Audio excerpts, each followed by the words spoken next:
गुजरात के वडोदरा के तरसाली इलाके में पूज्य रविशंकर महाराज कुमार छात्रालय में अच्छा भोजन नहीं मिलने पर छात्रों का विरोध सामने आया है। गुजरात राज्य के अलग अलग शहरों से वडोदरा में पढ़ने आने वाले छात्र तरसाली में पूज्य रविशंकर महाराज कुमार छात्रालय में रहते हैं। यहाँ अच्छा और गुणवत्ता युक्त भोजन नहीं मिलने पर छात्रों का विरोध देखा गया। पिछले 2 दिनों से गैस सिलेंडर नहीं होने से छात्रों को खाना नहीं मिल पा रहा है, जिससे छात्रालय प्रबंधन के खिलाफ छात्रों ने सवाल उठाए हैं। यहाँ किचन में फैली गंदगी से छात्रों के स्वास्थ्य पर भी बड़ा खतरा मंडरा रहा है। છેલ્લા 5 વર્ષથી અહીંયા રહું છું। આ વર્ષે સતત સમસ્યાઓ રહે છે। અમે આ વિદ્યાર્થીઓ બધા ગુજરાતના દરેક ક્ષેત્રથી આવતા હોય છે પોતાના સપનાઓ લઈને વડોદરા જેવા મહાનગરમાં MS યુનિવર્સિટી પારુલ યુનિવર્સિટીમાં અભ્યાસ કરે છે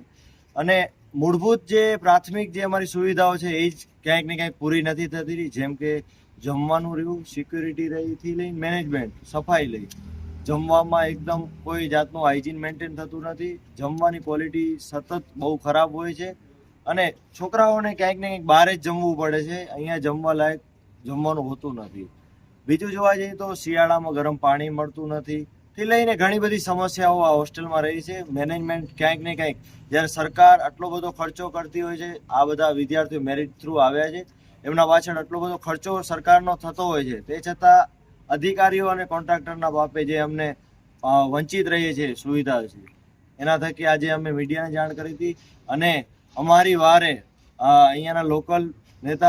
नीलेश भाई राठौड़ हमारी साथ आया है। घटना की जानकारी पाकर VMC के पूर्व मेयर नीलेश राठौड़ खुद मौके पर पहुंचे और छात्रों के साथ बातचीत कर समस्या की जानकारी ली। इस दौरान भोजन की गुणवत्ता और व्यवस्था पर कई तरह के सवाल उठे हैं, जिसके चलते पूर्व मेयर ने ये मुद्दा सरकार तक पहुंचाकर तत्काल निवारण का आश्वासन दिया है। ગેસનો બોટલ તો 2 દિવસથી નથી આવતો અને તોય છતાં કે એ પહેલા પણ ગેસનો બોટલ હતા તોય છતાં જમવાનું સારું નહોતું અને હવે ગેસનો બોટલ નથી તો હવે સાહેબ એવું કહે છે કે તમે કે અમને ગેસનો બોટલ લાવી દો એમ, તો અમે એ કરવા ગેસના બોટલ લાવવા અમારા મા બાપે અહીં મોકલ્યા છે કે પછી અમને ભણવા માટે મોકલ્યા છે, તો એ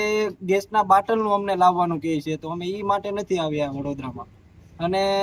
જોઈએ તો મહેશ દેસાઈ કરીને એક સર છે જે અહીંના વોર્ડન છે, એ એવું કહે છે કે અમારા થકી તમે કે આ હોસ્ટેલમાં રહો છો એમ, અને અમે કાંઈ એના લીધે નથી અહીંયા રહેતા, અમે તો અમારા કહેવાય ને કે મેરિટ ઉપર રહીએ છીએ અહીંયા, અને અહીંયા હાવ કાંઈ જમવાનું નથી, વ્યવસ્થા સારી નથી, મેનેજમેન્ટ સારું કે નથી, કોઈ સિક્યુરિટી સારા કે મન ફાવે એમ, અને કોઈ પણ આવી જાય છે હોસ્ટેલમાં તો અને વોર્ડન છે તો વોર્ડન કાંઈ કરતો નથી અને બસ એ જમવાનું બી નથી સારું આવતું એવું છે અમારું। આજે ગુજરાત ગવર્મેન્ટ દ્વારા ST SC અને OBC વર્ગના જે વિદ્યાર્થીઓ છે એમના માટે એમને રહી અને શહેરમાં ગામડેથી લોકો આવીને શહેરમાં સારી રીતે ભણી શકે, એજ્યુકેશન લઈ શકે, એના માટેની આ હોસ્ટેલ સરસ હોસ્ટેલ ગવર્મેન્ટે બનાવી હતી। પણ આ અધિકારીઓના પાપે, આ અધિકારીઓના લીધે આ છોકરાઓને ગેસના બાટલનો આ 2 દિવસથી કે 1 દિવસથી પ્રોબ્લેમ છે, આપણે એક્સેપ્ટ કરીએ, અને જો ગેસના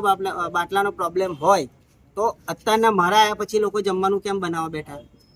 અત્યારના 1 વાગ્યો, 12:30 1 વાગે આ લોકોને હજી જમવાનું આપ્યું નથી, કોઈ જ જાતની ફેસિલિટી નથી। એ લોકોના જે ગાદલા, ચાદર, ઓશિકા આજે કેટલા ટાઈમથી એ લોકોને આપ્યા નતા, મેં જાતે આવીને રૂમ ખોલાવીને છોકરાઓને કીધું કે ભાઈ આપો, આ તમારા ઘરે લઈ જવાના છે।